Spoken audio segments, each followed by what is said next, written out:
National Hunt Committee charges, Weatherby charges, the list goes on.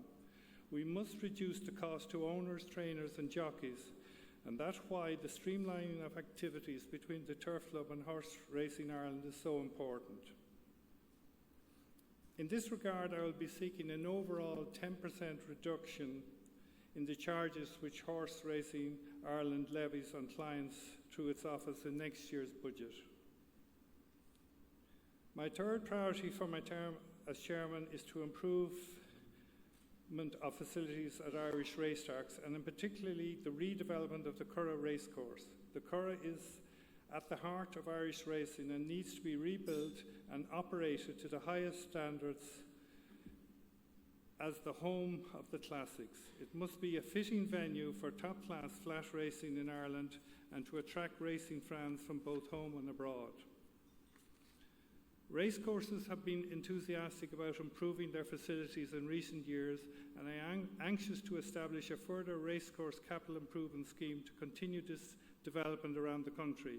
In particular, I would like to see an improvement in the standards of catering on offer at Irish racecourses. Finally, Minister, I would like to thank you personally for the huge personal interest which you take in our industry. I'm extremely impressed every time I meet senior officials from your department, and I know that Brian Kavanagh and his team have an excellent working relationship with Tom Moore and Brendan Leeson and Dermot Ryan in the Department of Agriculture. We have a great industry, but in order for us to achieve even greater things and to deliver on my priorities, we need government assistance. Our request is very simple. We are asking the government to implement the recommendation of the Indicum report and put the industry on a stable financial footing to enable us to grow into the future and get back the jobs we lost.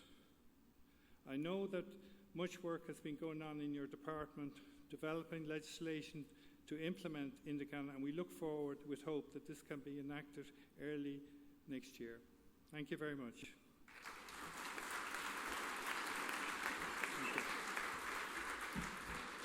Thank you, Mr. Chairman. We're very pleased, especially with this busy schedule, to have our guest of honour, Simon Coveney, who is, of course, the Minister for Agriculture, Food and the Marine, whose remit also includes the horse industry, to be here. And I'd like to invite him to the stage to say a few words.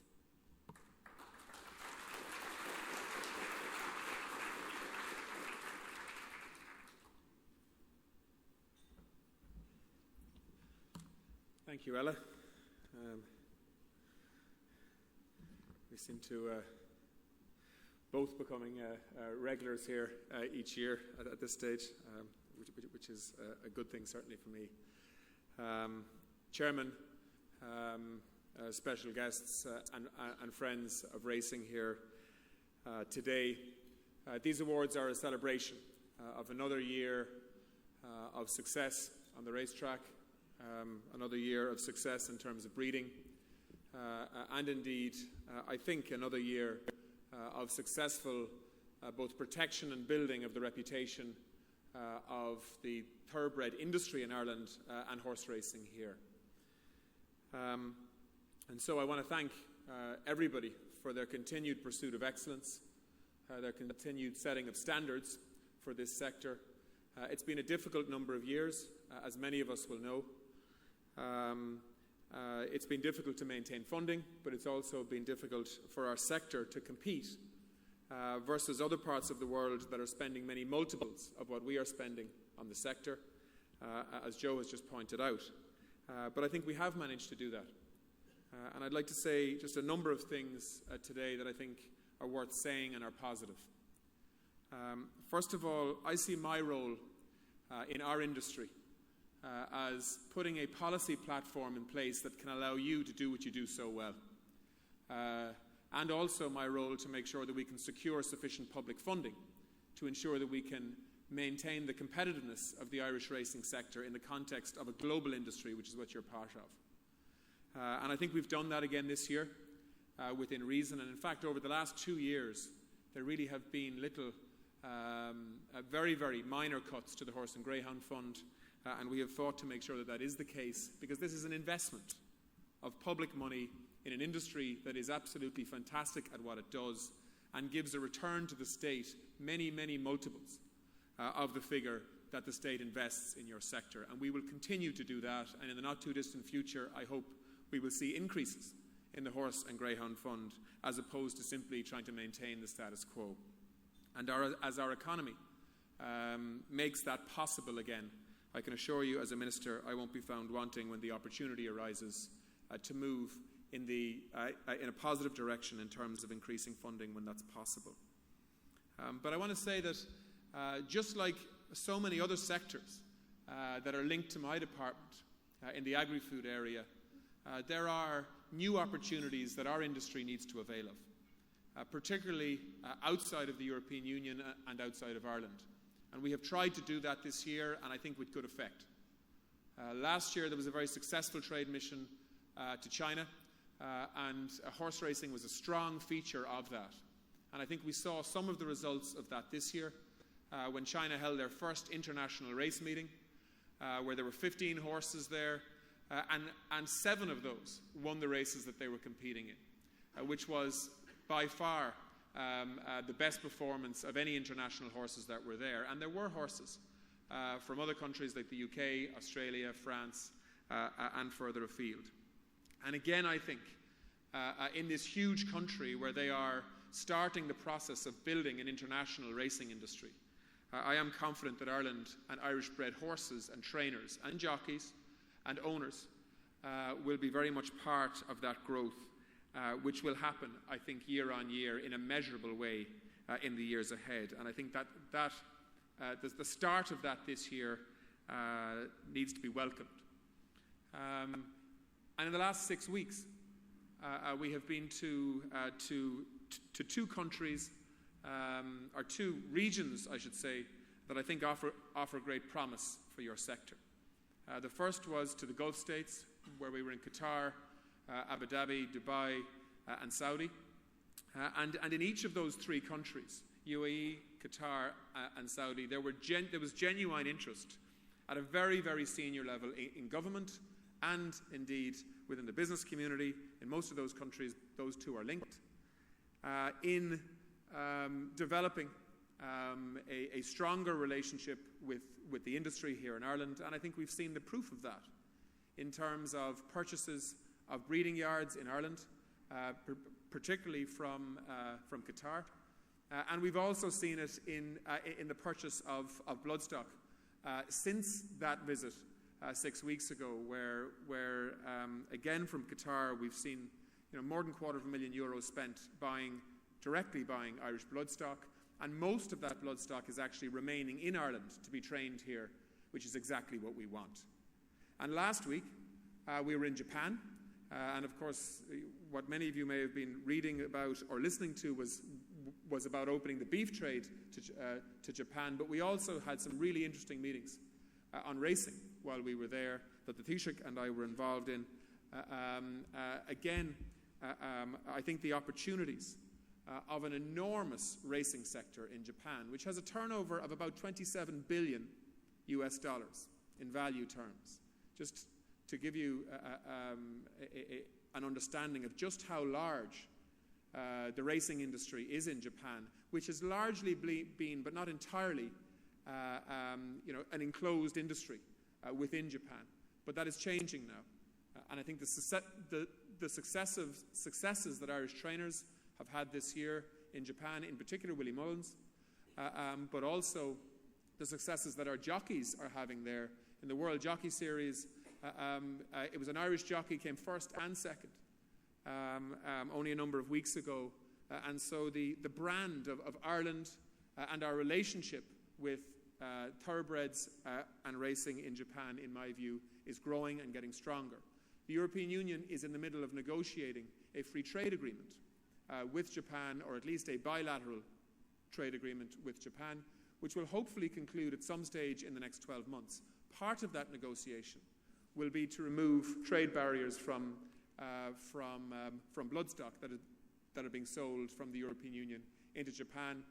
That is also happening from a US point of view, and I think their deal with the US will probably happen before their deal with the European Union, but certainly one will trigger the other in terms of a new opportunity for accessing the sale of horses into that enormous racing market that is very, very valuable.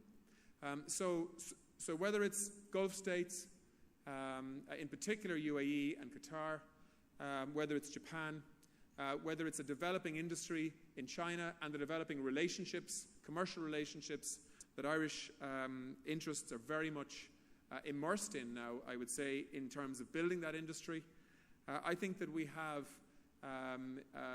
reason to be very positive about the opportunities that these new and developing markets hold, as well as of course, the more traditional markets that we're selling into, with more success this year than we've seen for a number of years. And that brings me on to the sales this year. This year we have seen the value of bloodstock sold through public auction here in Ireland move from 2012 figures, it was 93 million, and 2013 so far is up at nearly 115 million. A dramatic increase in terms of the prices that our breeders and owners and trainers are getting for bloodstock, and that is a credit to all of you who are making that happen.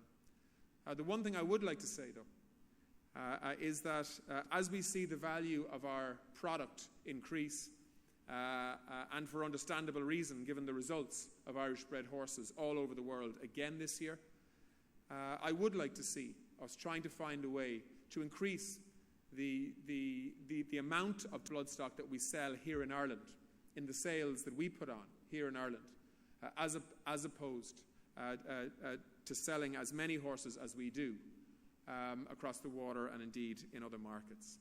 And that is a particular project that I want to pursue with owners and breeders over the next number of months to try and ensure that we can find a way to not only ensure that Irish-bred horses are in strong demand, but that people want to come to Ireland to actually buy those horses, so that we can create a much bigger industry here around the sale of horses, as well as actually selling horses from this market.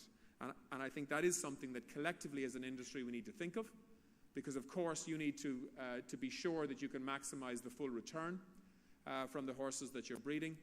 But I see no reason, given the figures that we've seen this year out of sales here in Ireland and comparing them with our nearest neighbour and the sales that take place there, I see no reason why we can't dramatically increase the number of Irish horses on sale through Irish sales platforms this year. Can I again just maybe single out one or two people that I would like to mention in these awards?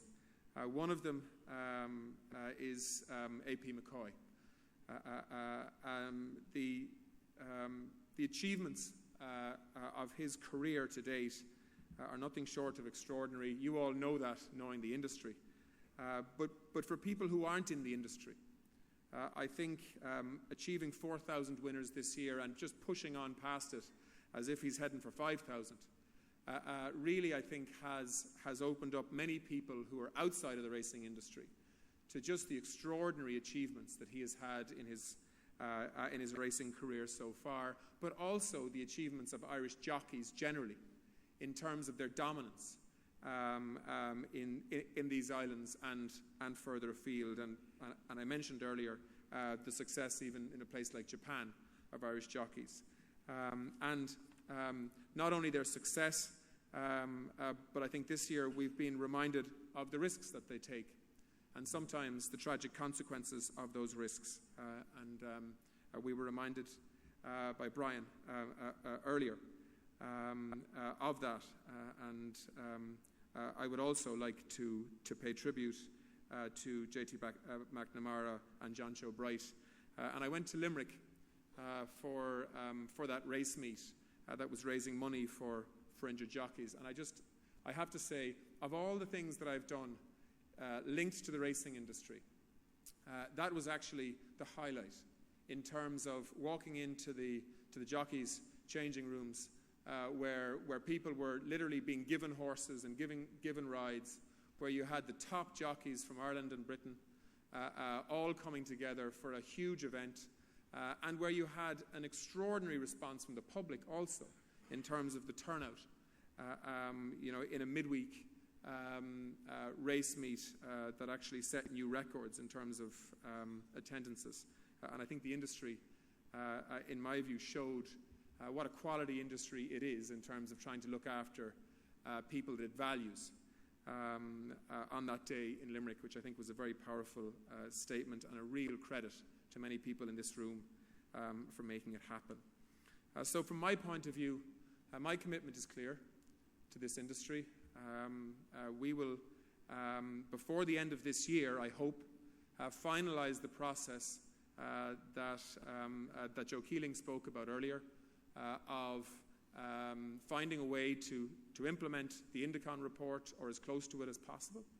I'll be meeting both the Turf Club and HRI next week to that effect, because I need to finalise legislation on the back of those discussions to actually put new structures in place for racing that can modernise the structures that are responsible for looking after your industry and can ensure that there is no duplication and that we have complete transparency in terms of how money is spent and where it's spent, and ensuring that it gets full value for money.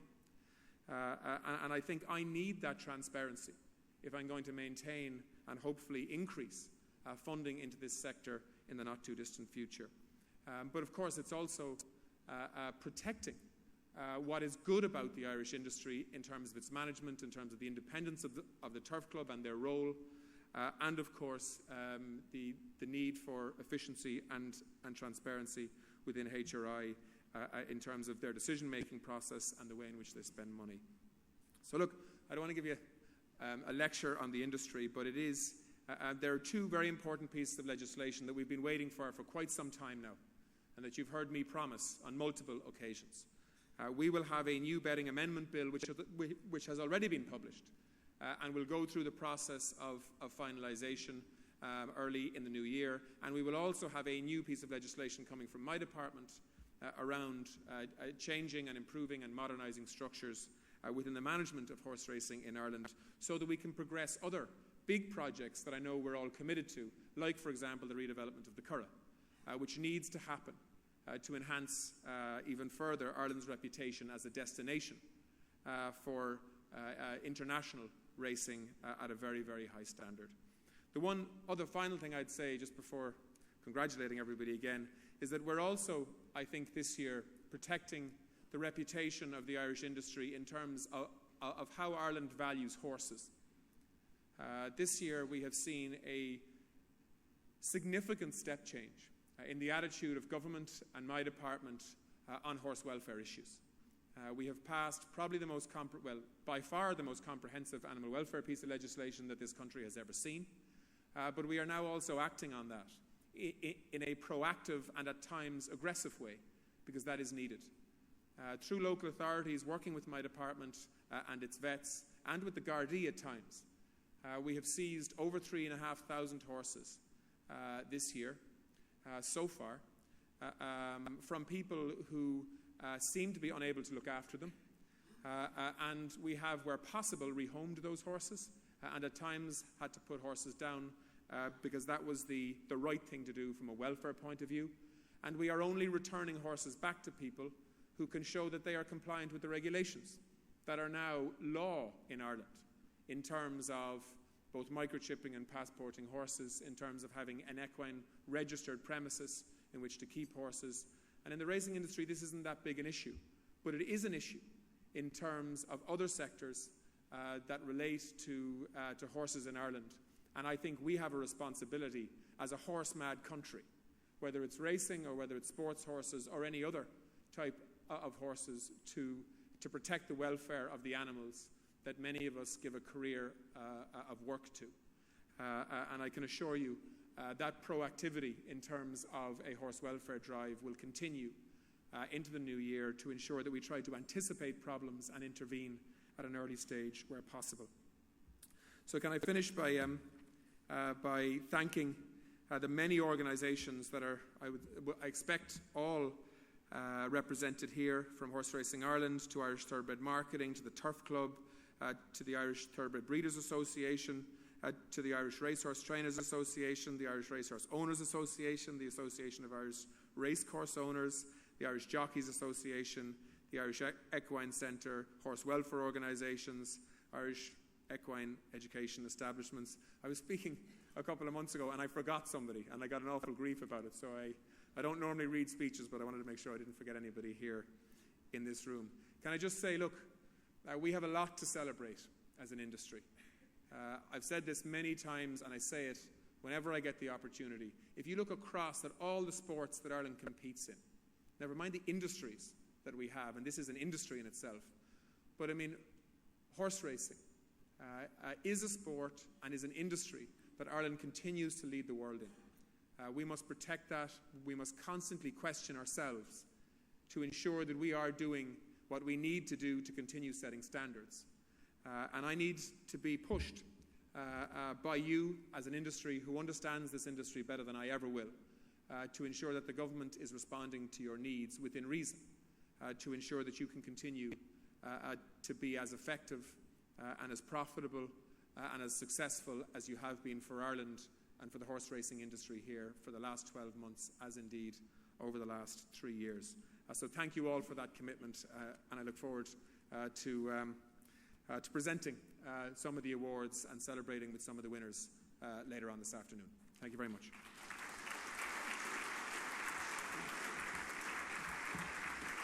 Thank you very much, Minister. And I know your continued support of the industry means an awful lot to everyone here. There is so much to celebrate, but it's important to fill our bellies, so it's time for lunch. I hope you can sit back and enjoy, and I will be back with you in about an hour or so. Thank you very much, ladies and gentlemen.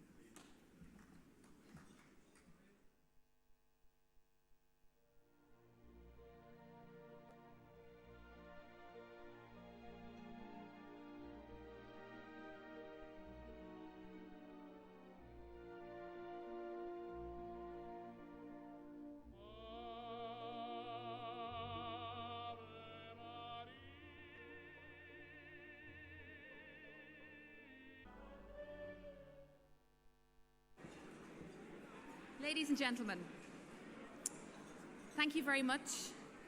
As Barbara just said to me, let's get the show on the road, which I think is a popular move.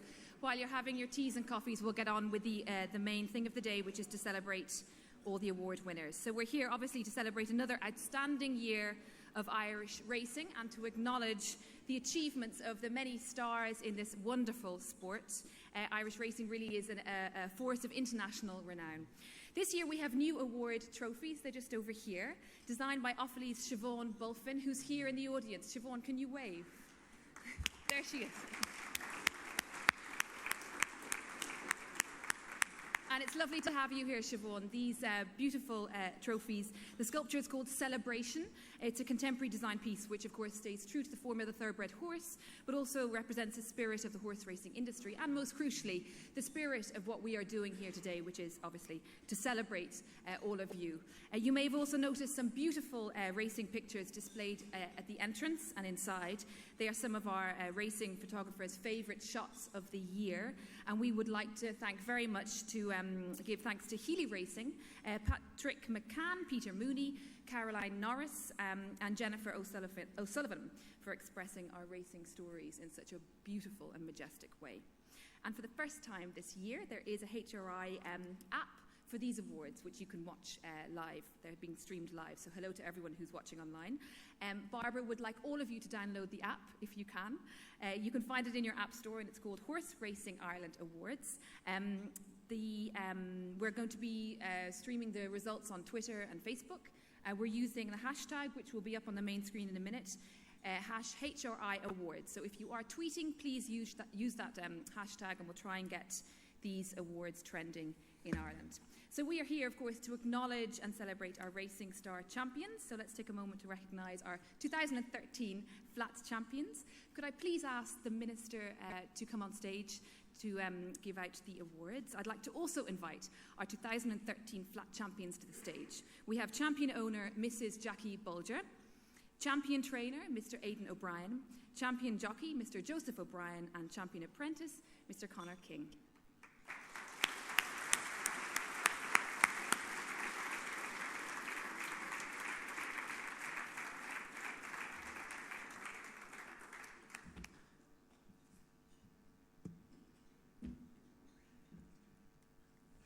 and we'll get some photographs there. And when I can, I will have a little word with you, Mrs. Bulger, if that's okay. I would love a little chat with you, if that's all right. It's been an amazing year for you, and obviously, as always, it's a family affair. Very much a family affair, yes. And I suppose this means that Jim, my husband, and Kevin, my son-in-law, are secure in their jobs for the next 12 months.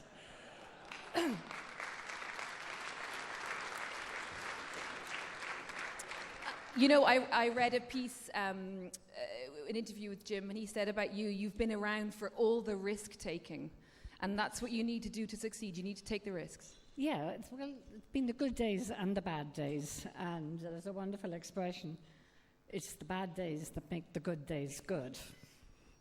So really this is a reward which I am accepting, but it's also due to our staff, our hard-working staff. I have done nothing except the trophies for the year. Well, now I'm sure that's not quite true. You, your highlight for the year would be what?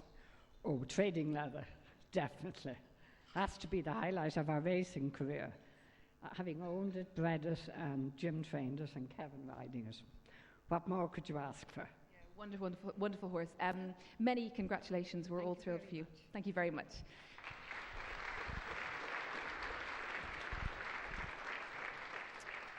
And I might ask you, Aidan, if I could have a quick word with you as well.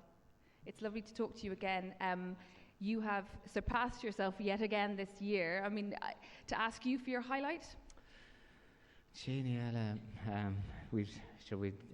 suppose it's very hard to beat the Derby is always a big race, but we've been very lucky to have some very good winners, and it was great to finish off with the winner in the Breeders' Cup, so it was, yeah. Fantastic, and of course your wonderful son here has done so well for himself. Yeah, no, thanks, yes, so Joseph's obviously a great help to us, and it's great for us that he's enjoys it so much, and so like can I say, like he's a big help to us, and it's great for us already. He's a credit to you, and I know that one of your daughters isn't well at the moment. She wasn't able to come here. Your other daughter is here. They both have their licenses. Your son Donica, any future prospects for him in this industry? Yeah, hopefully, obviously he's still going to school, so hopefully he can ride in hopefully Galway this year coming, or 2004. So hopefully we'll have to find more horses. So thank you very much, and many congratulations, Aidan O'Brien, everyone.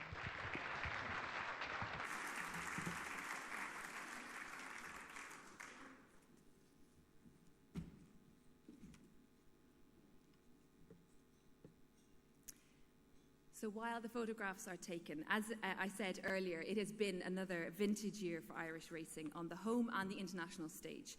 Ireland had a record-breaking 14 Irish-trained winners in Cheltenham. 5 of our well-known national hunt jockeys took part in the Road to Cheltenham and RTE, which got something like 330,000 viewers per episode, which was a huge achievement. 100,000 racegoers went through the turnstiles at the Punchestown Festival, and Mick Winters, of course, turned into a Galway specialist. On the flat, Irish-trained runners and riders dominated many of the English iconic flat races, the 2000 Guineas, the Epsom Derby, and, of course, Royal Ascot. Not forgetting Chris Hayes, who had a classic week in September. But all of these achievements are magnificent, but they were in stark contrast, as has been mentioned before by the Minister, to the terrible news last March, when within weeks of each other, John Joe Bright and John Thomas McNamara both suffered such terrible injuries. And I'm sure I speak for everyone here and also everyone who is watching to say we wish them all the very best, John Joe and JT, with their ongoing treatment and rehabilitation. It is at times like this that you realise what an incredible family all of you are. I completely concur with what the Minister said. It's just amazing to see the support that you all gave John Joe and JT during the Limerick Charity Race Day. The amount of money that was raised then was just incredible. So they are never far from our thoughts, and if they are watching, we are with you and we wish you well.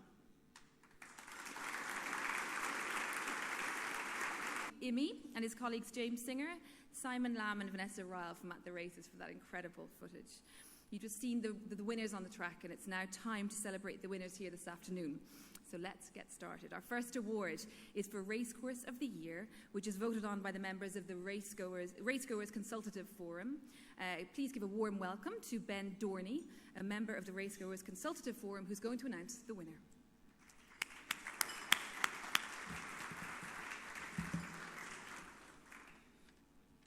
Thanks, Ella. I must say, you look resplendent in that outfit, and isn't she doing a fantastic job, ladies and gentlemen? Give her a round of applause. As Ella's just explained, we have a Racecourse Consultative Forum, and I suppose our job is simply to represent the racecourse in Ireland. We're all volunteers, and we visit racecourses regularly to enjoy our sport. As many of the people here in the room are professionals, I suppose we can relax and enjoy it and marvel at the amount of work and commitment and skill that's shown. And we compile reports on our visits to the racecourses, and these form the basis of our selection for Racecourse of the Year. And our vote would represent the voice of the racecourse.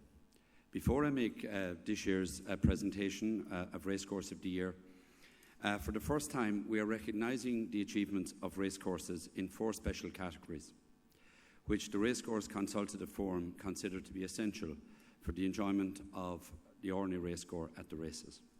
The first category is that of Best Information Services, and it goes to Mr. Pat Keogh and his team here in Leopardstown. So well done. You can remain seated, Pat. Thank you. That's okay. The Best Catering, which was the second category, actually goes to Mr. Martin and his friends and his team in Dundalk Racecourse. So well done to them. The third category, again, I think a richly deserved award, goes to Tom Ryan and the team down in Naas Racecourse for the family-friendly racecourse. So well done to them. And the fourth and final subcategory would have been that for entertainment. And again, we would like to congratulate Leopardstown Racecourse on winning that award. So well done to them. Last year, it was a very emotional experience for the people of Ballinrobe. In fact, there were some tears shed up here on the podium when they received the Racecourse of the Year award for 2012. This year we've travelled across the country, indeed to the other side of the country, not a huge distance from Dublin, and indeed not a huge distance from Belfast, where my good friend Jimmy Cox informs me racing has taken place for over 100 years, through many ups and downs, where innovation and future thinking sits easily with practical experience, where the glamour and glitz of the occasional racecourse rub shoulders with the seasoned pro, and most importantly, where north meets south. Ladies and gentlemen, it gives me great pleasure to tell you the lights went on in 2007, and the going is always standard. I give you Dundalk Racecourse.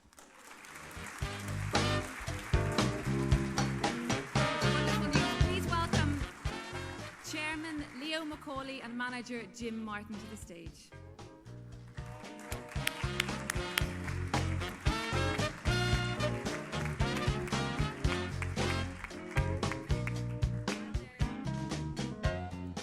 Ben, while they're getting their photograph taken with the Minister, you talk about innovation. I mean, they've been open since 2007 for horse racing. It's a really remarkable achievement. It's a fantastic achievement. There's been over 35 million euro spent on the development of the racecourse. It's a state-of-the-art facility, beautiful panoramic restaurant, so you can have a night out and enjoy it with friends or with family or with whoever. You can watch top-class racing. I remember the night myself when Master Craftsman ran there. So you have a beautiful facility. You have the betting shop. You have covered-in area for the bookmakers, and you have a beautiful experience for racecourse there. And that is why, to me, it had to be a very, very serious contender for Racecourse of the Year. Thank you very much. I'm going to ask Leo and Jim, when they can, to come over, and we'll have a very quick word with them. Congratulations. I'm thrilled for you. It's tough. You must have to, as we've heard, innovate an awful lot. Yeah, it was a big struggle. It's about 10 years in the making. The skeptics said at the time it couldn't happen, and it certainly couldn't happen in Dundalk. And I'm pleased to say we proved them wrong. Absolutely. You've been 10 years at the greyhound racing since 2007 with the horses. How much development have you had in the last few years? Well, in the first 3 or 4 years, we were greyhound track only. And then in 2007, the horse racing started. And we're learning all the time, so we're developing, and we have big plans. We have plans going in for a planning permission for the world's first floodlit all-weather national hunt track. So that's where our dream is in the next 5 or 6 years, and we'll work hard to achieve it, you know. And it helps, I suppose, practically, that you're on the motorway. It's quite easy to get there from Dublin. Yeah, we're fortunate that the motorway finished shortly before we opened. It's very easy to get from either Belfast or Dublin, and it's always amazing me the number of trainers that come all the way from Cork to our meetings. And Enniskillen, I hear. And Enniskillen and all of the parts, yeah. They probably come for other reasons other than racing, but we have a good social calendar there as well. And finally, it's a long tradition in Dundalk, isn't it? Nearly lost until you got the money together to develop what you did, but this is going back centuries. Yeah, I think on the site, horse racing started in 1889, so it's gone a long time, and at one stage it looked like it might disappear, but we were determined to keep it going. Well done, your credit. Thank you very much indeed. Thank you.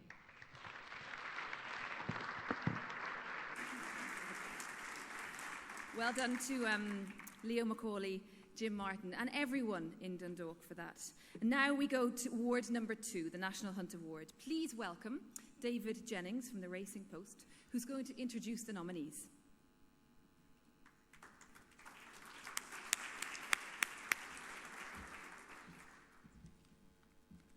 Thanks very much, Ella. From supreme success courtesy of Champagne Fever to Alderwood landing a right old plunge in the Grand Annual, the 2013 Cheltenham Festival was magical from every Irish eye. A record-breaking 14 winners, one more than the hosts. Everyone has their own individual highlight. For many, it was Hurricane Fly becoming the first horse since Comedy of Errors in 1975 to regain the champion hurdle. Course commentator Mike Catamol gave us all a fright after just 3 flights of hurdles by suggesting that Ruby was in trouble and niggling away. Oh, he of little faith. We were all losing a bit of faith in Guevega as she swung for home with 7 still in front of her in the mare's hurdle. But the Queen of Cloysutton is a right little madam, and she was in no mood to let her fellow females shove her out of the spotlight. One by one she picked them up, and Cheltenham have already altered their schedule for next March to ensure her bid for a historic 6th success on the trot will be shown live on Channel 4. Viewers certainly enjoyed the finish of the 4-miler, as Patrick Mullins somehow managed to get back in focus up to Twartofino Bay. Lord Windermere led home Lyrene Legend in an Irish-infested RSA before Flaxen Flare took the Fred Winter and Briar Hill blitzed his rivals in the bumper at 25-1. 7 up and still 2 days to go. The trend continued on Thursday. Beneficient got the ball rolling in the juicing, but it was Solwith who stole the show. Sick of the sight of Hurricane Fly's backside, Solwith was stepped up to 3 miles for the World Hurdle. It was a masterstroke by Charles Burns. Barry Cash had coffee for breakfast, coffee for lunch, and as a treat some nights coffee for dinner in the weeks leading up to the festival in order to ride Big Shoe in the cross-country. So much for tucking into a fillet steak on Tuesday night. A frozen track stalled the race until Thursday. But the wait just made the success, and a proper feed all the more sweeter. The starter on Friday was pretty tasty too, as R. Connor terrorised the Triumph Hurdle field. Brian Cooper looked left and looked right, but he would have needed 20/20 vision to see Far West 15 lengths behind him. 35 minutes later and Cooper was at it again, this time on Ted Veal for Tony Martin in the County Hurdle, before Salsify regained his Fox Hunter crown. 13 all, and so it came down to the Grand Annual. 22 of the 23 runners might have been British trained, but we only needed one good one. Alderwood certainly wasn't intimidated and ensured that the 2013 Cheltenham Festival will be forever etched in Irish minds. From the Cotswolds to County Meath, where anything Tom Gibney could do, Dot Love can do too. 12 months on from Lena Barney's 33-1 success in the Ladbrokes Irish Grand National at Fairyhouse, Liberty Council and Ben Dalton gave the sponsors another dream result by springing a 50-1 shock. Later in April, Punchestown was on stilts to welcome Sprinter Sacra. Racing's most prized possession rocked into Naas, turned every head in the place and lived up to all expectations, signing off for the season by seeing off Sprinter Sacra, for so long our most prized possession. Sizing Europe was relieved of his duties as Ireland's highest-rated chaser by Cyr Deschamps, who proved his durability by coming back from Cheltenham to land the Punchestown Gold Cup, his second Grade 1 success of the season, having taken the Hennessy at Leopardstown back in February. Hurricane Fly won the Rabobank Champion Hurdle for a fourth time in a row with a dazzling display that even outdone his Cheltenham performance. From frocks to fairy tales, Race Week at Galway never fails to entertain, and when Mick Winters is your leading character, you can certainly guarantee smiles on faces. The colourful Kanturk trainer even managed to find a perfect replacement for Rebel Fitz in the shape of the mighty mare Miss United, who handed him back-to-back wins in Ireland's richest jumps race, the Galway Hurdle. Carlingford Lough only got a call up to the Galway plate at the 11th hour, but his late arrival on the scene didn't stop punters from ploughing into John Kiley's charge. It was money well spent too, as he justified 7-2 favouritism under Tony McCoy. The record books were rewritten back at Punchestown in November, as Hurricane Fly helped himself to a world record 17th success at Grade 1 level when winning the Morgiana. You sense he has no intention of stopping at 17 either. There were dark days too. The horrific injuries to JT McNamara and John Joe Bright touched us all, but it's in the face of adversity that character shines through, and Ireland's racing community linked arms and rode in behind these two great men. Fundraisers have been held over the length and breadth of the country, and who can forget that memorable day at Limerick on October 14th when over 800,000 was raised for the Jockeys Emergency Fund, a cause that is so close to all of our hearts. And now to the nominations for the 2013 National Hunt Award. Brian Cooper. We've been well aware of the young Tralee rider for some time on these shores, but his talents were displayed on the biggest stage of all last March, when Cooper helped himself to 3 Cheltenham Festival winners on Beneficent, Ted Veal and R. Connor, all ridden with supreme confidence. 61 winners in Ireland last season, 26 already to his name this campaign. Despite missing 4 months with a broken leg, Cooper has come back as good as ever. Tony Martin. There was once a time when Martin was known solely for his skill with handicappers, but in 2013 he proved that he is no one-trick pony, as Beneficent and Ted Veal gave him 2 winners at the Cheltenham Festival. He also gave Dermot Well the right scare at Galway too, with 8 winners over the week, which included sending Busted Tycoon out to win 3 times in just 6 days, a remarkable achievement. Willie Mullins. Crown champion trainer once again in 2013, Mullins is already marching towards another title. He's doing it in some style too, as yesterday's 4-timer saw him inch ever closer to the fastest ever century. He just needs 4 more winners by December 16th to beat his own record set last year. He was champion trainer to Cheltenham Festival with 5 winners, including a tremendous treble on day 1. From his brilliant handling of the record-breaking Hurricane Fly, to sending out Blackstair Mountain to win the Nakayama Grand Jump in Japan, even by Mullins' extraordinarily high standards, 2013 was very special indeed. Davy Russell. Having achieved a lifelong ambition of being crowned champion jockey in 2012, Davy repeated the feat in 2013, despite suffering several setbacks, including a punctured lung at the Cheltenham Festival. He may have missed a ride on Sir de Champs at Cheltenham, but he was on board for his 2 Grade 1 victories in the Hennessy Gold Cup and the Punchestown Gold Cup. Not only did he enjoy a wonderful year in the maroon and white silks of Gigginstown, but he also teamed up with Jim Collotti to win the RSA Chase on Lord Windermere. And finally, Ruby Walsh. Victories on Champagne Fever, Hurricane Fly, Quevega and Briar Hill saw Ruby Walsh crowned leading rider at the 2013 Cheltenham Festival for a 6th time. His fantastic 4-timer on the Thursday of the Punchestown Festival set him up for the leading rider award there too, finishing the 5 days with no fewer than 8 winners to his name. His decision to part company with Paul Nicholls for the current campaign must have been music to the ears of Willie Mullins, and with 76 winners already in Ireland this season, he must have his eyes firmly fixed on regaining the champion jockey's title.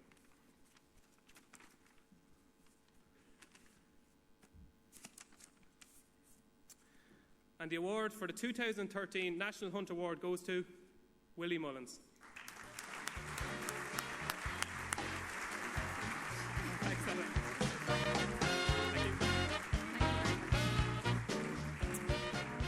So, unfortunately, Willie is in Hong Kong. He did phone Barbara to say he is delighted to have won this award, and he'd like to dedicate it to his team in the yard who keep the show on the road. We are very honoured and happy to introduce his mother, Mrs. Maureen Mullins, to accept the award on his behalf.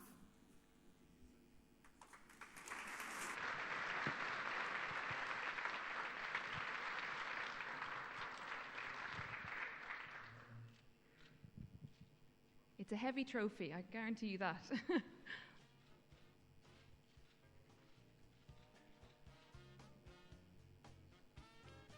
Thank you very much.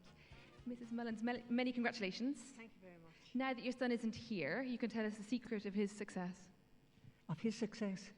Well, I don't know. I'm sure he's very attentive to all the different things that has to be done in the trainer's yard.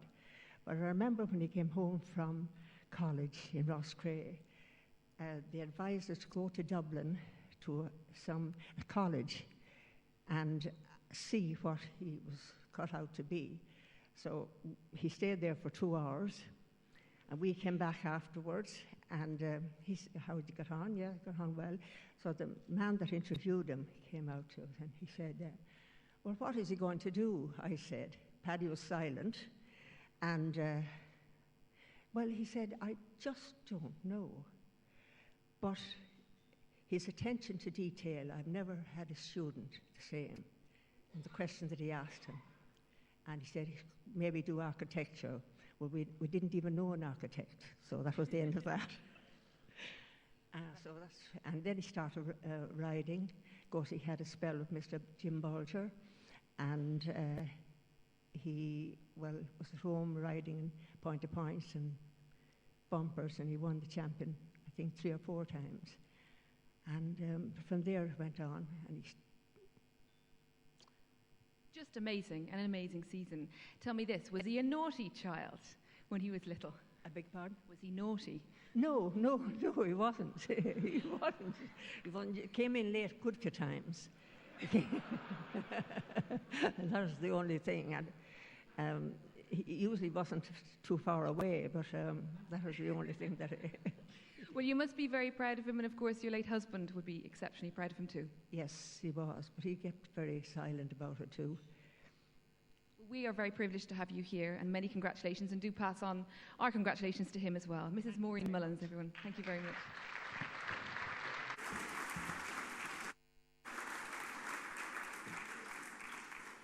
So our third award is the Flat Award, and to announce the winner of the Flat Award, please welcome Kevin O'Ryan from At the Races.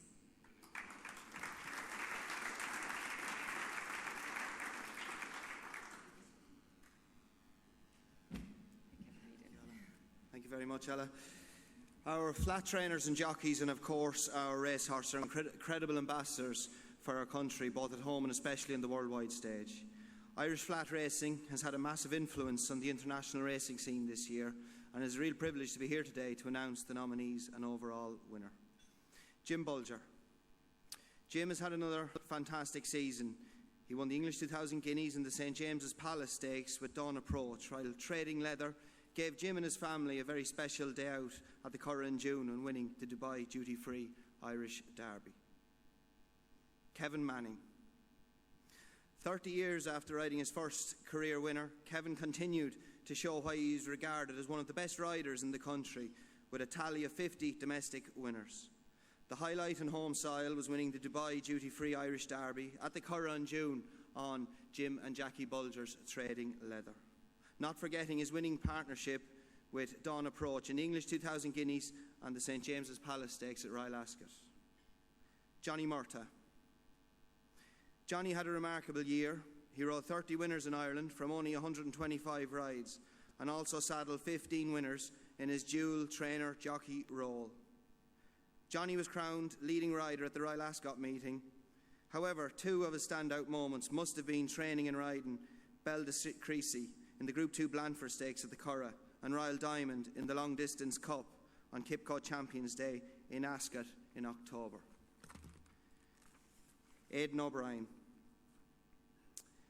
Aidan's CV is full of amazing numbers. Crowned champion flat trainer for the 18th time in a row in his career to date. He trained a record 135 flat winners in Ireland and had 9 Group 1 victories worldwide. Magician's victories in the Irish 2000 Guineas and his memorable win in the Breeders' Cup Turf are just 2 outstanding training performances that spring to mind. Joseph O'Brien. Joseph may only be 20 years old, but he has already broken records. He smashed the record for the most number of winners in a season with a final total of 126 winners in Ireland, beating Michael Cannan's record, which has stood since 1993. Joseph also became the first jockey to ride the winner of the Irish 2000 Guineas on 3 consecutive occasions when Magician was first past the post at the Curragh in late May. Ladies and gentlemen, the winner of the 2013 Flat Award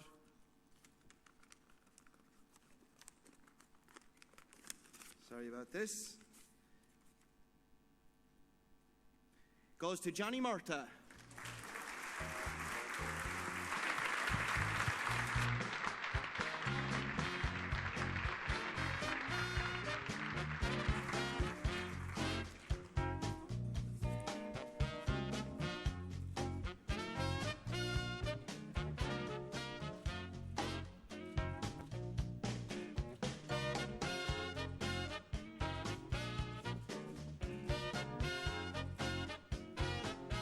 Well, Johnny, you're a happy man. Yeah, I'm very happy. It's a huge honour, privilege to be here.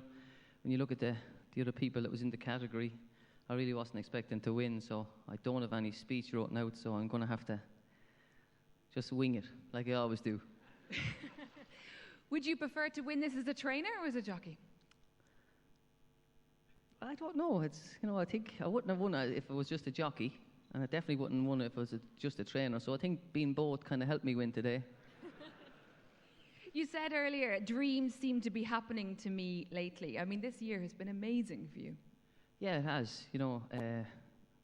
I dream of things like this. I do. When I'm out running, I do kind of be dreaming the way the race are going to run, or, I often be giving me interview to Claire Balding when I'm out run, kind of near home, so people say to me, you must have got good schooling and that, but no, it's probably the third or fourth time I've given her the interview as I'm running around the block.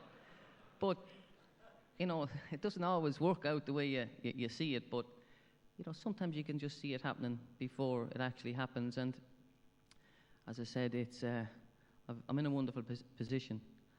I'm training some nice horses, I'm riding a lot of really good horses now again, and they're winning. You're amazing. You're just back from Hong Kong this morning. I want a quick word from you about your amazing daughter, Caroline, and her ambitions.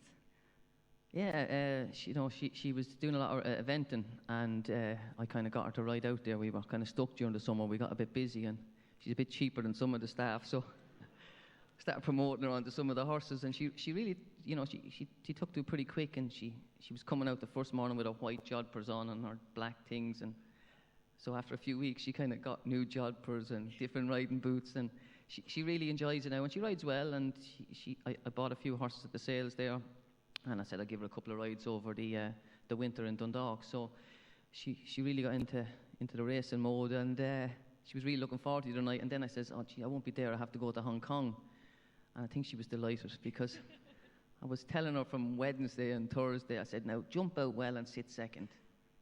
And I says, if you're last, don't worry. She says, I won't be last. You told me to sit second. I says, yeah, but it's going to happen a little bit quicker than it usually does happen. So Orla was on the phone to me, and I says, how is she going? Oh, she jumped out very well. I said, where's she now? She's last. I says, did she stay on the rail? Yeah, she stayed on the rail, and it all worked great, and she finished 5th, and she got a great kick out of it. And, I just keep telling her that she's Johnny Murtagh's daughter. Everybody would be thinking, she's only getting rides because she's Johnny Murtagh's daughter. So she's really chomping at the bit now.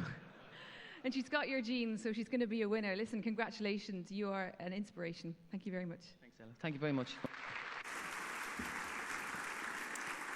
2013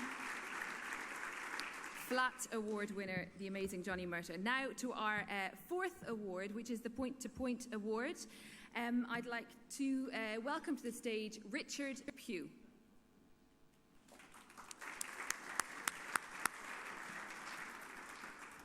And Richard, just before you announce the... Are we on? Just before you announce the nominees, how are JT and John Joe doing?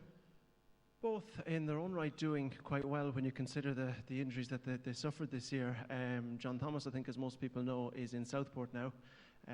He's certainly responding to the care that he's getting there. Any of us who've been over to visit him can see that he's becoming stronger, and the biggest challenge for him at the moment is work on the ventilator. And it's a long road ahead of him, but he's made strides ahead of what I think a lot of us even expected. So what you can't forget about people like them, and I suppose John Thomas in particular, he's a champion, and there are a lot of champions in the room, and they have a mindset and a framework that I think you and I don't quite get. And when they're presented with something like this, I think it comes out even more than it did on horseback. And he's up for the challenge, and he's extraordinarily positive. They both are. So yeah, he's making progress ahead of what we expected, and hopefully that can continue. And it just underlines the incredible risks that jockeys take for us. Yeah, I don't understand it. They obviously do, or maybe they don't, and maybe that's why they do it. I mean, you look at John Thomas, who'd achieved so much, and then you have John Joe, who was prepared to take those risks on maybe the off chance that he could achieve half of that. And I met John Joe a few weeks ago, and he said, look, it's so much easier for me to deal with this because I wanted to do it. And he said, if I could step up out of this wheelchair again, he said, the first thing I do is I go back to Torella and I go back and ride again. And that's what makes, he said, if it had happened me leaving a nightclub or tripping down the steps, he said, I don't know how I deal with it, but this makes it easier for me. And what made it easier for both of them, I think, and certainly John Joe made this clear, is the feeling of support, that people are there to help them when this happens, you know. He did say that to you, and I think that it means a huge amount to him. And finally, a quick word about the emergency fund. It's obviously just shows how important it is, and the charity race day in Limerick as well. Yeah, the Minister mentioned how much he enjoyed Limerick, and it was a very enjoyable day. It was as if everybody wanted to show their support on that one day, and it really came across. It's huge support to the two lads that the emergency fund is there. It is beyond important. It had one rider pulling from its resources for, I think, 16 years, and now two more in a fortnight. It's a hell of a pull on it, and in some ways it's unfortunate that Limerick had to be held. It's not just because they had the fall, but because we weren't structurally in a position to look after three riders. It's wonderful to know that you people and the extension of you people, and I even believe yourself this evening, we've all done our little bit. But it would be better to think that going forward we would have a structure in place that day wasn't needed. But great to know that the support is there when we do need it, you know. Thank you very much. Could you please introduce the nominees for Point to Point? Thank you. I heard 14 Irish winners at the Cheltenham Festival. Just to clarify, that 10 of them were Irish point-to-pointers, and there's no bad race to win at the Cheltenham Festival. I think if you're going to win good races, the Bumper, the Supreme Novice and the Arkle ensure that the future is bright. So with Briar Hill, Champagne Fever and Simonsig, I think the future is very bright. In November 2004, there were 55 Irish point-to-pointers went on to win on the track. In November 2012, that number had increased to 106. In November just finished, 165 Irish point-to-pointers won on the track. It is increasing. It's over 5 a day at this point, and point-to-pointing is continuing to provide a high quantity and a high quality of winners through a vital cog in the Irish national hunt industry, and it continues to grow. We have 5 very capable nominees for the award this afternoon, and the first of those is Jamie Codd. He's one of our finest point-to-point riders of all time. He's nearing the 600 winner mark. Along with John Berry and Brian McClernon, he's one of only 3 riders to go through the entire card. Along with Derek O'Connor, he is one of only 2 riders to have ridden 100 winners in a season. Back in April, he was leading the title race when a fall at Inch broke his wrist and broke his chances of winning the title. He broke his leg during the summer, but he's right back on track because he had a 5-timer at Tattersalls yesterday, along with 3 seconds, and he's back in front in the rider's title. Our second nominee is Gordon Elliott. Gordon enjoyed unprecedented success in point-to-pointing this year as a trainer. He was responsible for the champion mare Derg Princess, the champion point-to-pointer Ned's Return, and many potential champions with Jigginstown 4-year-olds. Along with that, he himself was champion handler, and he was second only to Willie Mullins on the track. Our third nominee is Declan McNamara. I think if I mentioned a 10-year-old being lightly raced, every trainer in the room would know what that means. But Mossy Joe is lightly raced, and he's talented, and when you get him right, he's very right.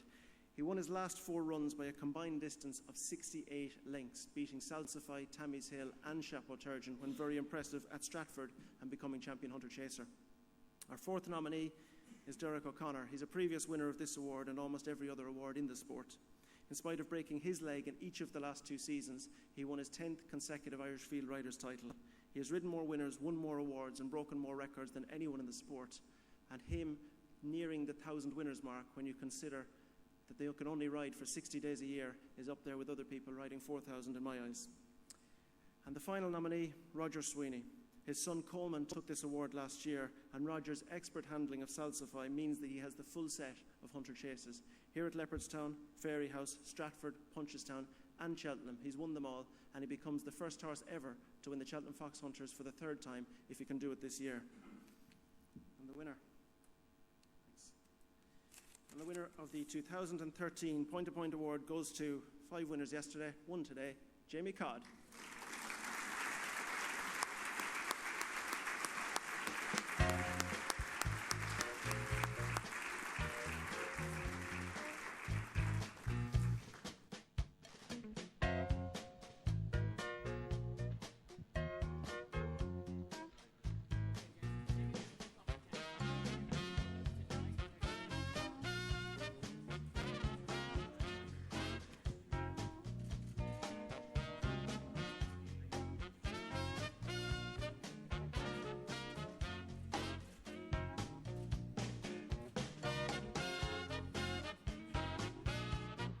Well done, Jamie. Congratulations. Point to Point's a great scene at the moment, isn't it? Yeah, it's in great nick, and I'm just kind of a small part of it. But no, the young horses that are selling on, the 4 and 5 year olds, and maybe even the 6 year olds, they're doing very, very well, and it's great to be a part of it at the minute.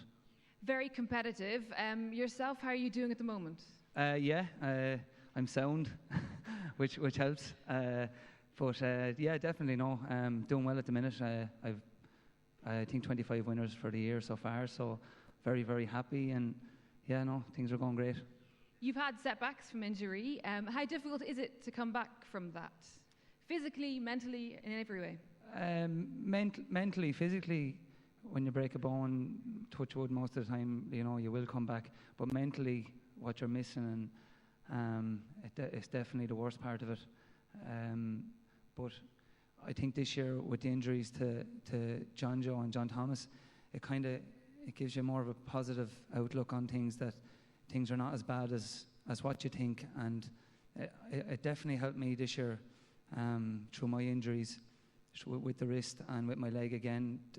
I think it's made me think a bit more positive, and just a better outlook on life maybe. And just to keep going. Yeah, definitely. Many congratulations. Jamie Codd, everyone.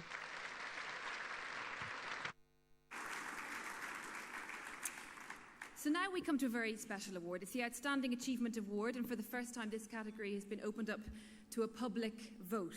To tell us more about the award and to announce the nominees, please welcome Mark Costello from the Irish Field.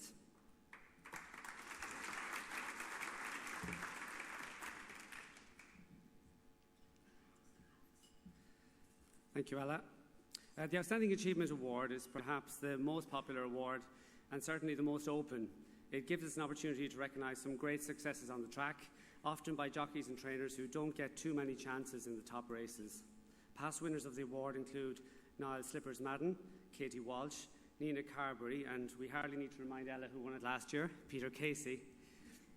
For the first time this year, as was mentioned, voting on this award was opened up to the public through a Horse Racing Ireland Awards app. Voting closed over the weekend and a total of 1,139 votes were received. Add to that 86 votes by members of the racing media and you have a ballot of over 1,200 votes. The winner won by 33. And so to the nominees. There were 8 in total, which I think is also a record. Sincere congratulations to all 8 of you, because each of you would be a very worthy winner. In alphabetical order, the first nominee is Charles Burns. Based in Ballingarry, County Limerick, Charles and his team nursed staying hurdler Solwhit back from injury to win the World Hurdle at Cheltenham and the Grade 1 entry hurdle. Forced to miss a Punchestown class with Quevega due to a nosebleed, Solwhit ended his season with an excellent second-place finish in the French champion hurdle. Barry Cash. Barry completed a remarkable festival double on the Peter Maher-trained Big Shoe, winning the cross-country chase at Cheltenham and the famous Latouche Cup at Punchestown. Barry had to starve himself to make the weight of 10 stone 5 pounds at Cheltenham, only for the race to be postponed for 48 hours. It was worth the struggle. Chris Hayes. One of the most memorable images of the year was of a tearful Chris Hayes returning to the winners' enclosure here in September after winning the first Group 1 race of his career. That the horse, La Colina, was trained by Kevin Prendergast made it all the more special for Chris. Then, just 8 days later, Chris did it again on Valus de Cour in the Irish St. Leger. That mare was owned by Lady O'Reilly, another of Chris's longtime supporters. Dot Love. The Irish Grand National often produces a fairy tale result and did so again this year when Liberty Council won at 50-1 under Ben Dalton. The mare is trained in Mullingar by Dot Love, a woman born in Denmark but who has lived here for over 40 years. Dot trains a small team of horses, and for her to win Ireland's most valuable steeplechase was something which really captured the public's imagination. Edward Lynham. Eddie is fast becoming Ireland's sprint king. This year he took his career to another level, winning the Group 1 King's Stand Stakes at Royal Ascot with Soul Power, and then going back to Ascot in September to land the Cripco Champion Sprint with Slade Power. Balmont Mass in Victoria also flew the flag proudly for Eddie's Dunshaughlin Yard, and of course Soul Power was a superb second in Hong Kong just yesterday. Willie McCreary. Willie enjoyed his best ever season with over 25 winners, but it was his handling of French import Fisolana that earned him this nomination. She started in handicaps and rapidly climbed the ladder, rounding off her career with an impressive success in the Group 2 Challenge Stakes at Newmarket on Future Champions Day. If you want to turn a €35,000 filly into a 960,000 guineas filly, ask Willie McCreary. Joanna Morgan. Joanna also knows plenty about how to increase a horse's value. She earns her nomination mainly due to the exploits of Rocca Tumu, winner of the Britannia Handicap at Royal Ascot, before being sold to Hong Kong for a huge sum. Joanna also won the Irish Cambridgeshire this year with Moron Graw, later sold to America, and she trained the progressive Ancient Zans to win 5 handicaps. Michael Winters is the last of the 8. Michael trains in Kanturk, County Cork, and he became the first trainer in well over 50 years to win the Galway Hurdle in consecutive years with 2 different horses, when Miss United followed up Rebel Fitz's memorable success of 2012. Rebel Fitz himself won 5 novice chases during the summer, and Miss United ended her year finishing 3rd in the Group 1 French Saint Leger. So those are our 8 nominees. Well done to Boyle Sports for pricing it up as well, in case any of you want to place a last-minute bet. The odds were Michael Winters 3-1, Edward Lynham 4-1, Dot Love 4-1, Charles Burns and William McCreary 6-1, Joanna 6-1, Chris Hayes and Barry Cash also 12-1. And the winner is 12-1 outsider Barry Cash.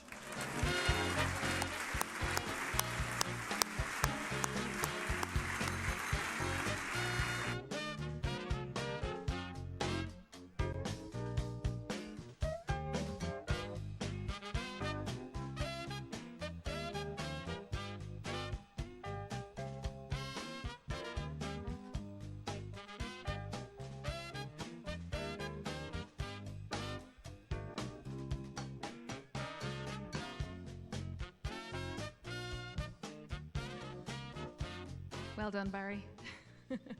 It's been an amazing year for you. Big Shoe, it's all about Big Shoe. Yeah, it was great. It wasn't great for the 2 weeks going up to Cheltenham, but it ended up great. A horse of a lifetime, really, for you. Yeah, it was great. Great for me now because it was an ambition of mine to win a Banks race, never mind a Latouche, in Punchestown, but to go on to Cheltenham and Punchestown, it was unbelievable. And to describe the feeling of riding in Cheltenham, it must be hard. I mean, I can't even imagine all that energy coming at you. Yeah, it's unbelievable. Like the adrenaline. Like I was fairly hungry at the time, but like it just, the whole thing just takes over. The buzz of the whole of Cheltenham, and you know, even running up to it, like as a lot of people that know here, I'm a bit on the thick side, and that kind of took over when I was under pressure with to do the weight, but it all worked out in the end. And I know jockeys don't like talking about their weight all the time, but I'm going to ask you, coffee for breakfast, dinner, and if you're lucky for lunch as well. I mean, how difficult was it? How much of a struggle was it? Or do you just set your mind to it? The start of it wasn't great, but sure.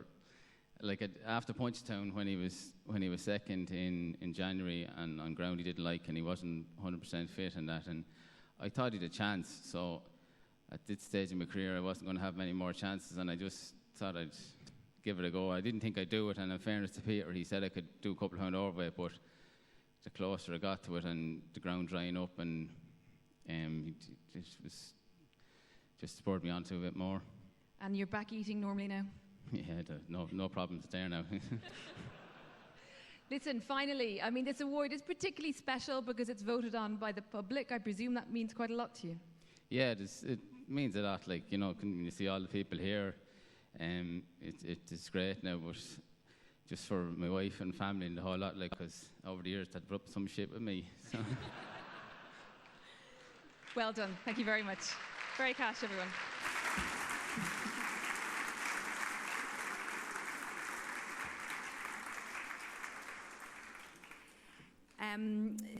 The sixth award is the Contribution to Industry Award, and I would like to ask Brian Kavanagh to join me on stage, please, to announce the winner.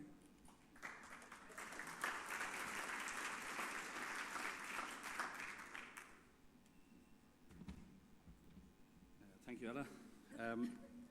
Every year, the committee present an award to an individual or organisation that they feel has made a special contribution to our industry, not just this year, but down through the years. And as you can see from your menu cards today, previous recipients of this award have been the Galway Race Committee, Dave Fox, Michael Cannan, Dermot Weld, Moidler Stud last year, and three dearly missed friends, Con Collins, Colin Murray and Tony Sweeney. This year, I'm glad to say, we're honouring a man who has been honoured far and wide in the industry this year. We thought we'd better honour him in his home country.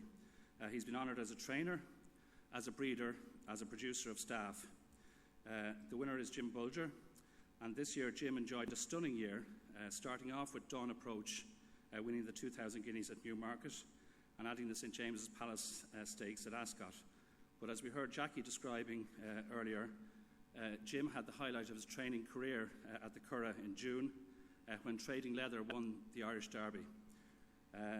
Jim was honoured, and I was in France to see him being honoured in Paris, where he described himself as a Frenchman, funny enough, for the unique achievement of not just training the winner of the Derby, but also breeding it.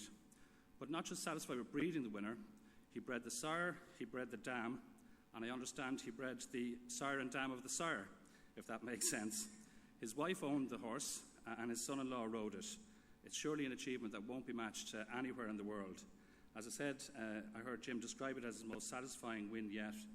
And for that and for his contribution to our industry down through the years, I'm glad to honour Jim Bulger. Before we ask Jim to come to the stage, we're going to show a small video which would say better than anything I could do Jim's contribution to the industry. And it's Lush Lashes is going to be $1 million for Jim Bulger. What a year! He was born into a Wexford farming family with no involvement in racing. He built a bloodstock empire out of an idea and a vision.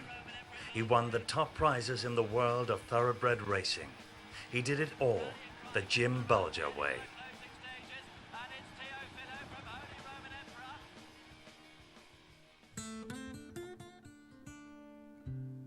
Jim began training horses in Dublin in the late 70s, but as his operation grew, he and his wife Jackie moved to Coolcullen in County Kilkenny, where he still trains today.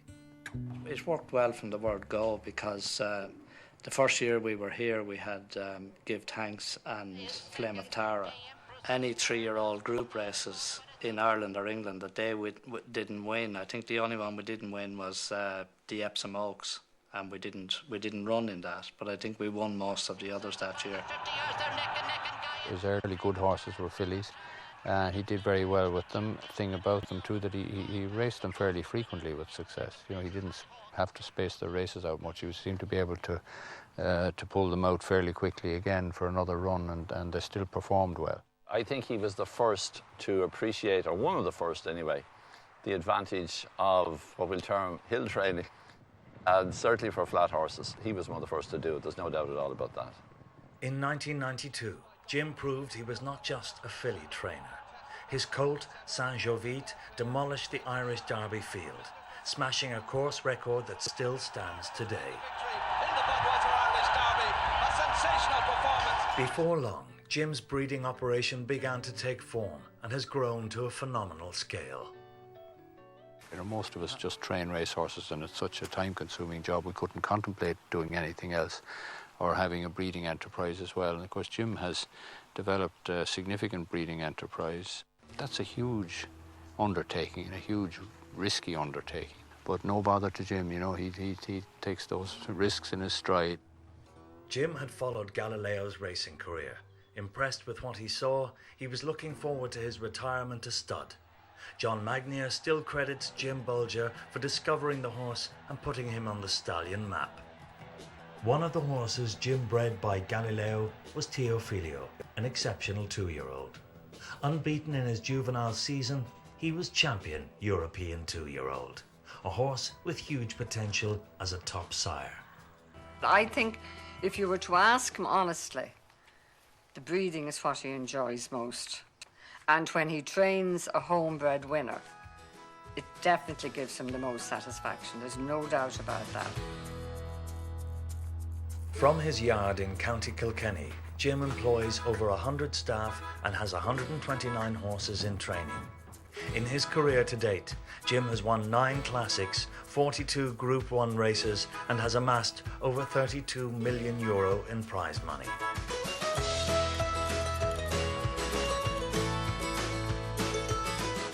When Jim was asked to train a filly called Finchgale Bio in 2007, things got even better. Finchgale Bio tried to make history the same year by trying to win 3 1,000 guineas in England, France and Ireland. The attempt was foiled in Longchamp by Dargina's Head.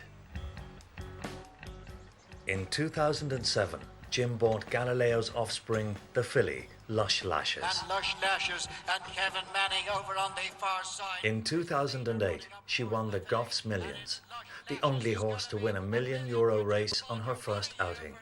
She went on to win 3 Group 1 races. New approach coming there on the inside. Tartan Bear, the 2008 saw Jim in record-breaking mode. He went to Epsom, winning the English Derby with New Approach. They then went on to win the Champion Stakes at Newmarket, breaking the course record. For a man with a reputation for fillies, Jim had produced 3 top-class colts: Teofilio, Intense Focus and New Approach. Clearing the guineas. Gloria White's running up blinders. Tornado runs out of pop. 2013 also proved to be a year to savour. The New Approach colt, Dawn Approach, running in Sheikh Mohammed's Godolphin colours, emulated his sire by winning the 2,000 guineas at Newmarket before producing a scintillating run in the St James's Palace Stakes at Royal Ascot.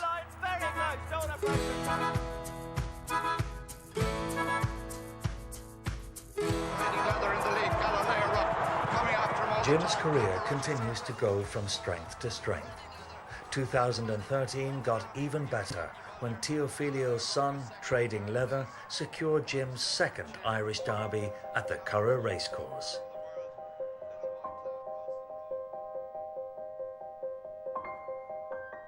As a human being, Jim Bolger is just not a trainer. He does a lot of good for a lot of people, inside and outside of our industry. So there's more to Jim Bolger than just being a racehorse trainer.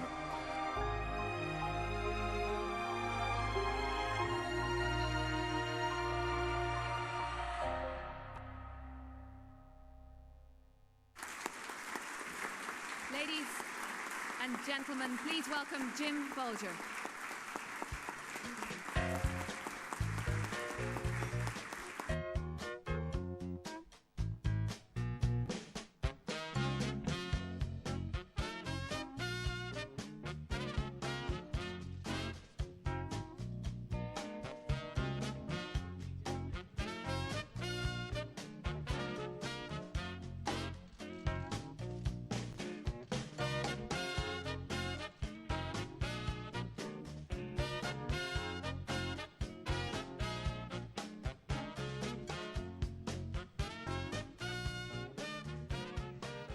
Mr. Bolger, it's a pleasure to talk with you. You've spoken of this grandiose dream that you would one day breed and run your own, and it's come true. Yeah, well, I was kind of forced into it.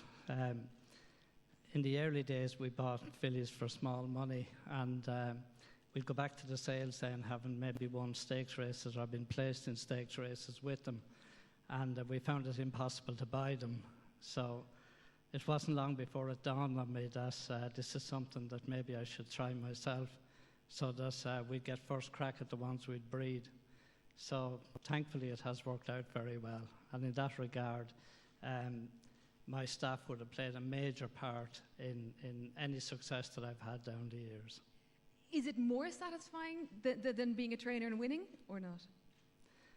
Well, sure, as Johnny Murta or anybody here today would tell you, racing is all about winning.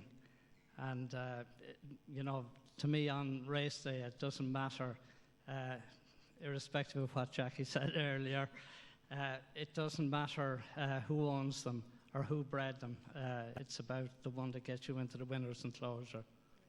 And you're a self-made man. I mean, it is perhaps easier in this life when you're born into a family doing what you also love. They can help you along, but you have really made it yourself. Well, I got a great start in life, and I have to credit my parents with that. My father used to breed half-bred horses, and there was a mark at that time for Swiss troopers, and that's where most of them went as 3- and 4-year-olds. But the odd one, we got to break it ourselves and ride it and keep it for a short while before he took the check. So it was an invaluable experience, and growing up with horses is a huge help. And when you were younger, did you imagine that you would arrive at this point having so much success, or did you just keep going every day and take every day as it came? Well, I'm well on record as saying when I started training that, when I had a few winners, that one day if I could train the winner of the Moidlair, that would be it. So thankfully, anyway, we got a few winners of the Moidlair, and should have been going on since then. But no, I never dreamed that I would achieve anything like what has happened. And finally, I mean, it's something that we have featured on Ear to the Ground, Equinome, and the fact that you are quite ahead of the curve when it comes to the genetics and that whole part of the industry. Well, that was a little accidental in that Emmeline Hill, who, along with her researchers in Trinity, discovered what it was all about. She happens to be a daughter of good friends of ours. So when she was looking for horses to get samples from, I was able to provide her with plenty of horses. So, she stumbled across it then in the end, and I'm putting it to good use. Well, we are very lucky to have you. Many congratulations for your award. Thank you very much. Mr. Jim Bulger, everyone. Thank you very much.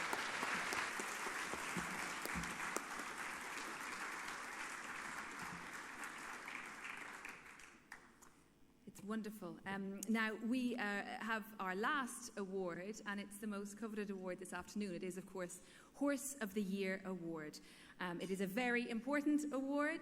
Please welcome to the stage RTE's and the Racing Post's Tony O'Hare.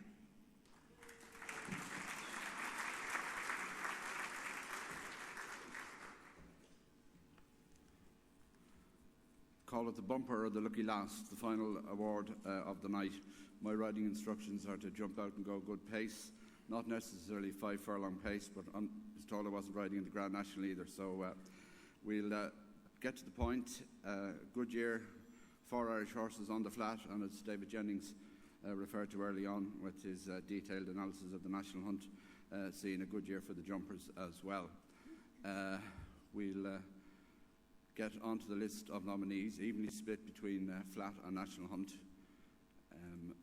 We start with Dawn Approach, the champion 2-year-old of 2012. Dawn Approach brought his career tally of Group 1 wins to 4, with victories in the Quipco 2000 Guineas and the St James's Palace Stakes. At Newmarket, the Jim Bulger trained colt trounced his rivals by 5 lengths before coming out on top in a thrilling and tight finish at Royal Ascot, where he beat Tornado by a short head. Second nominee is Declaration of War. Winner of the Group 1 Queen Anne Stakes over a mile at Royal Ascot in June, and the Group 1 Juddmonte International Stakes over a mile and a quarter at York, Declaration of War easily topped his achievements at 2 and 3 and ended his career by going agonisingly close to victory in the Breeders' Cup Classic at Santa Anita, when he was beaten a head and a nose in 3rd place. Number 3 on the list is Hurricane Fly, who at Cheltenham at March became only the 2nd horse to regain the Champion Hurl crown. It was one of 4 Grade 1 wins for him during the year, and only last month at Punchestown in the Morgiana Hurl, he made racing history by becoming the first horse anywhere in the world, flat or jumps, to win 17 top-level races. Magician, the 2nd Aidan O'Brien trained nominee. Magician won 3 of his 4 races this year. He took the Tattersalls Irish 2000 Guineas at the Curragh, and when tackling a mile and a half for the first time, ended the year with a powerful finishing surge to beat the Fugue, who had won the Irish Champion Stakes here at Leopardstown in the Breeders' Cup turf at Santa Anita. Quevega. We don't get to see her very often. Twice a year has become the norm. But when we do see her, she seldom fails to deliver. Quevega obviously enjoys the private life, and in 2013, the Greta Garbo of racing completed the Cheltenham Festival Mares Hurl / Punchestown Grade 1 Stairs Hurl double for the 4th consecutive year. It was her 5th win in a row in the Mares Hurl at Cheltenham, and the plan is to send her back there in March to try and create history by becoming the first horse to win at 6 consecutive Cheltenham festivals. And finally, Sir Deschamps. The third nominee from Willie Mullen's stable, Sir Deschamps' performances this year saw him become the highest rated Irish train chaser currently in training. He won the Hennessy Gold Cup here at Leopardstown in February and the Punchestown Gold Cup in April. He also ran second in the Cheltenham Gold Cup, and although he had a slight blip at Punchestown yesterday, he'll be a big player in the leading staying chases over the coming months. So there are the 6 nominees for Horse of the Year 2013. Plenty of horses box walking around the country, no doubt, and a few butterflies churning around the room. We'll get on with it now and say that a little bit of history has been made. Horse of the Year for the 2nd time. He won it in 2011. He's won it again this year, Hurricane Fly.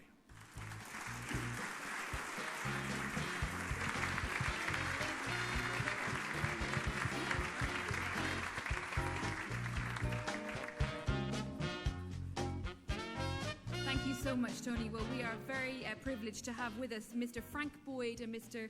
Brendan Boyd, who are going to accept the award on behalf of Mrs. Rose Boyd, who of course co-owns Hurricane Fly.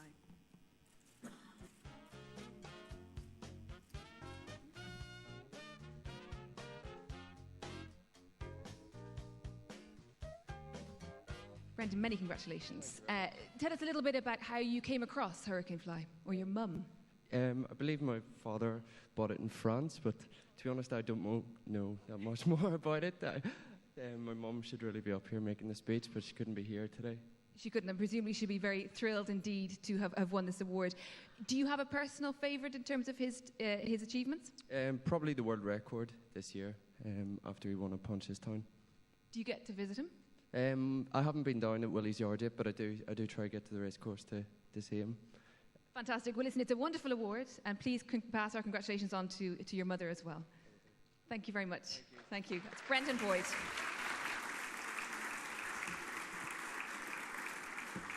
Well, ladies and gentlemen, that brings us to the end of what has been a wonderful afternoon. Many congratulations to all our worthy winners and also the nominees as well. I would ask if all the award winners could please come up to the stage with the Minister for a final group photograph. I'd like to thank, please, ladies and gentlemen, Leopardstown for their hospitality today, and also the Horse Racing Ireland marketing team, who I know have worked incredibly hard to bring this together. So I think a round of applause for those 2 groups. Thank you. And I know Horse Racing Ireland marketing team has been assisted by their colleagues in the racing department as well. John Fleming of the Irish Racing Yearbook has kindly given a yearbook for all of you. It will be posted to you, so there's one for everyone in the audience. I've been very privileged to be standing here before you, and I'd like to thank you very much for coming here this afternoon, and please have a lovely Christmas, and here's to a very successful 2014. Thank you very much.